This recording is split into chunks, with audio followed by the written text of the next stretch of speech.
बिस्मिल्लाहिर्रहमानिर्रहीम। अस्सलाम वालेकुम। आप देख रहे हैं नई बात डिजिटल मीडिया और मैं हूं काशिफ सुलेमान। आज आपसे बात करेंगे पाकिस्तानी सियासत के अंदर जो अदम बर्दाश्त का कल्चर है वो परवान क्यों चढ़ रहा है। अब दलील की जगह गाली थप्पड़, इसकी क्या वजह है।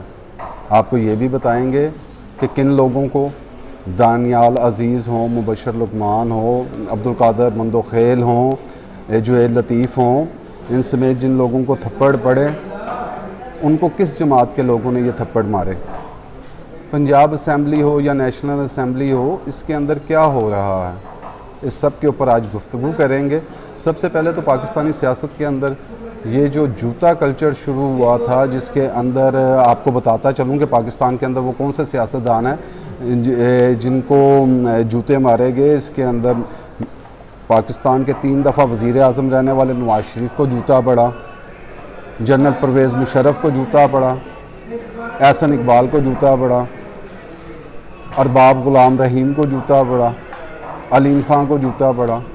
और जो जूते पड़ने के ऊपर खुश होते थे और बातें करते थे उनको भी जूते पड़े। शेख रशीद को जूता पड़ा, ख्वाजा आसिफ हों, अहमद रज़ा कसूरी हों, उनके मुँह के ऊपर स्याही फेंकी गई।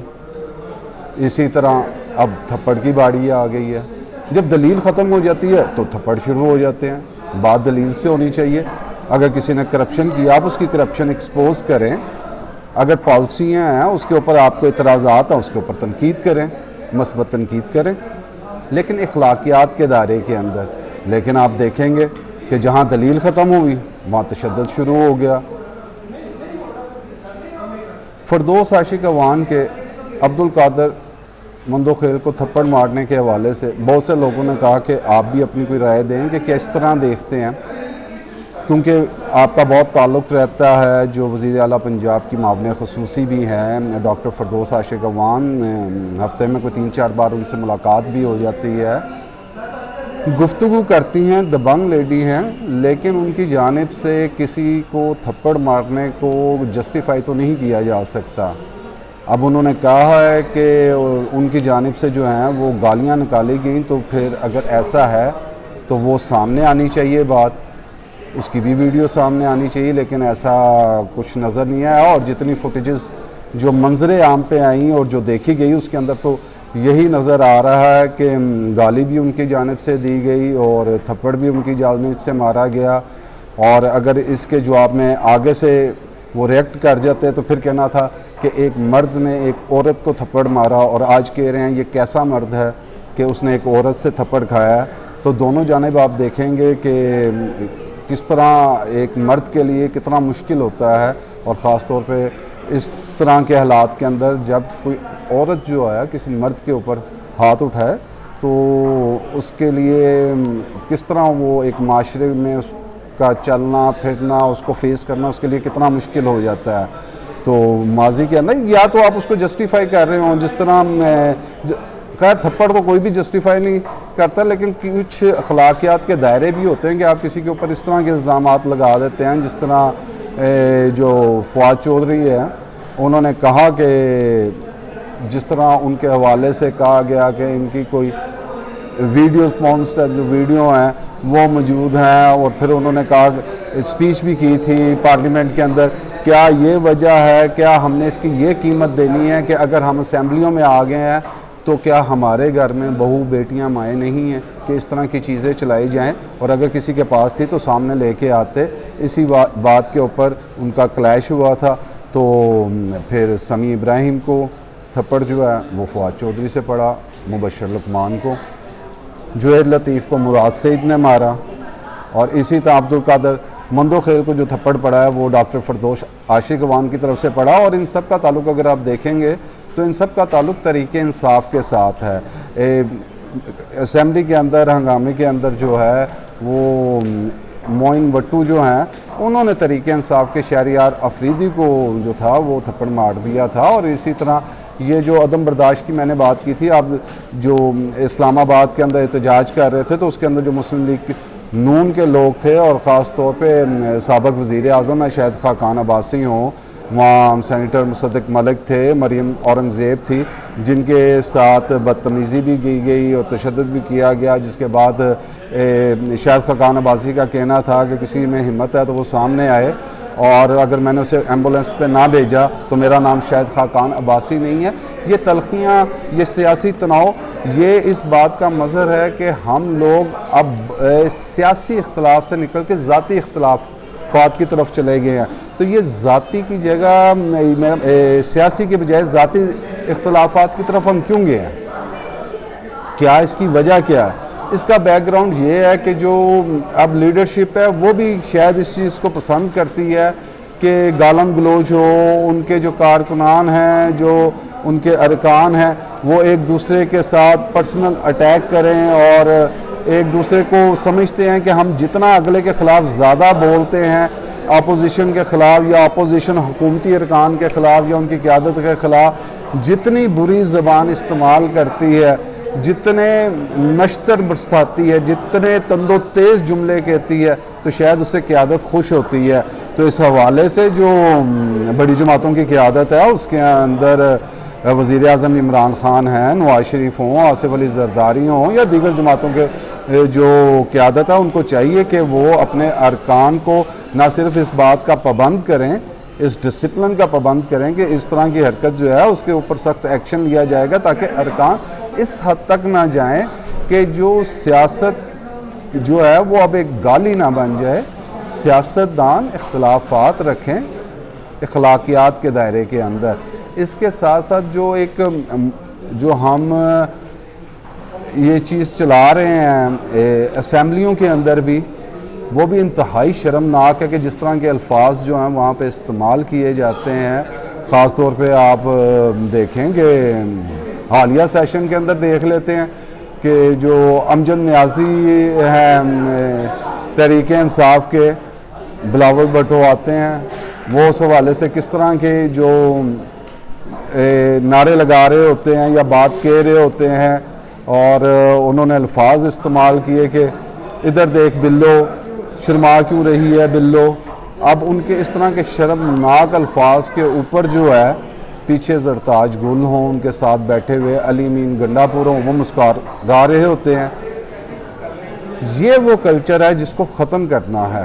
और अगर आप इसके हवाले से दूसरी चीज़ देखें कि जो पीपल्स पार्टी के अब्दुल कादर पटेल हैं, उन्होंने मुराद सईद के हवाले से जो अल्फाज पार्लियामेंट में इस्तेमाल किए वो भी इंतहाई शर्मनाक हैं। और उन्होंने कहा कि मुझे पता है कि आप किस तरह की मेहनत करके जो हैं वो असम्बली के अंदर आए हैं, उस तरह की मेहनत अल्लाह ताला किसी से भी ना करवाए। अब इस तरह के अल्फाज, इस तरह के ज़ाती हमले करने के बाद क्या समझते हैं हम अपनी कौम को क्या बता रहे हैं कि हमारी क़यादत जो है वो क्या करती है असम्बलियों में बैठ के? हम असम्बलियों में भेजते हैं नुमाइंदे मुंतखब करके कि ये वहाँ जाके लेजिस्लेशन करेंगे, कानून साजी करेंगे। अब तो कानून साजी तो बात की बात है, ये बेसिकली तो अब असम्बलियाँ जो है ये डिबेटिंग क्लब भी नहीं रह गए कि यहाँ सेर हासिल गुफ्तगू ही होती हो, कोई अवामी मसाइल के ऊपर ही गुफ्तगू होती हो, ज़ातियात के ऊपर गुफ्तगू शुरू हो जाती है, पॉइंट स्कोरिंग करते हैं, क़यादत को खुश करते हैं। क़यादत को खुश करने के बजाय जिन लोगों ने आपको मुंतखब किया है, जिस अवाम ने आपको मुंतखब किया है, जिसकी एक बड़ी अक्सरियत जो है वो गुर्बत की लकीर से नीचे ज़िंदगी गुजार रही है। आज भी पाकिस्तान के अंदर वो इलाके हैं, आप साफ़ पानी की बात करते हैं, पाकिस्तान के अंदर तो वो इलाके हैं जहाँ पे जानवर और इंसान इकट्ठे पानी पी रहे हैं। इतने सालों में तो पानी तक तो आप साफ़ पीने का दे नहीं सके अवाम को, साफ़ पानी तो दूर है, आप पानी नहीं दे सके पीने के लिए। क्या करते हैं असम्बलियों में बैठ के? क्या आप अवाम के मसाइल हल करते हैं वहाँ बैठ के? आप अवाम के जिन्होंने आपको मुंतखब किया उनकी आवाज़ बनना चाहिए। आप वहाँ स्टेज ड्रामा शुरू कर देते हैं। पंजाब असम्बली का इजलास देखा, आप एहतजाज करें, अपोजिशन है, आपका हक़ है, आप एहतजाज करें, जाके एहतजाज करने के तरीके हैं। आप खड़े हैं, आप नारेबाजी कर रहे हैं, आप अपनी बात बयान कर रहे हैं, सीटियाँ लेके आ जाते हैं। पंजाब असम्बली के सारे सेशन के अंदर सीटियाँ बजती रही हैं। क्या आप कुछ चौकीदार हैं? मुंह में सीटी लेके बजाई जा रहे हैं। आप एहतजाज रिकॉर्ड कराएं, आप बताएं कि आपकी क्या कंप्लेन है, आप बताएं बजट के अंदर क्या कमी है, आप तजावीज़ दें। ये कल इन्होंने किया, यही तरीक़ाकार जो आज हुकूमत है वो तब जब वो थे वो ये करते थे, पीपल्स पार्टी थी तो वो करती थी। ये एक नया ट्रेंड है कि जब भी कोई वज़ीर ख़जाना जो है वो तकरीर करनी शुरू करता है तो अपोजिशन खड़ी होकर शोर शराबा शुरू कर देती है कि पता ही नहीं लगता कि वो क्या बात कर रहे हैं। बात आपने सुनी नहीं होती, एहतजाज आप पहले ही शुरू कर देते हैं। और एहतजाज के भी तरीके हैं, आपने बैनर्स पकड़े हैं, ठीक है, आप एहतजाज रिकॉर्ड करा रहे हैं, एक दो तीन चीज़ों के ऊपर बड़ा लिखा, आपने कहा आटा चोर, चीनी चोर नामंजूर, तरीन को जो NRO नामंजूर। अच्छा, आप ठीक है, आपने पकड़ा, आप एहतजाज रिकॉर्ड कराएं। वो जहाज़ क्या बच्चों के स्कूल में आए हैं, क्लास में बैठे हैं, वो जो बजट कापियाँ उनके जहाज़ बना के तो हुकूमती बेंचेस पे फेंक रहे हैं। वो एक जाके जहाज़ कहीं सूबाई वज़ीर कानून राजा बशारत को लगा, जिनके साथ ही CM बैठे हुए थे, फिर वो खड़े हो गए और उन्होंने उनको मना किया कि ये चीज़ ना करें। तो ये आपकी संजीदगी को ज़ाहिर करता है कि आप असेंबलियों में जहाज़ बना के उड़ाने नहीं गए, आप वहाँ लोगों के लिए बात करने गए हैं, आप कानून साजी करने गए हैं। आप कानून साजी करें वहाँ बैठ के।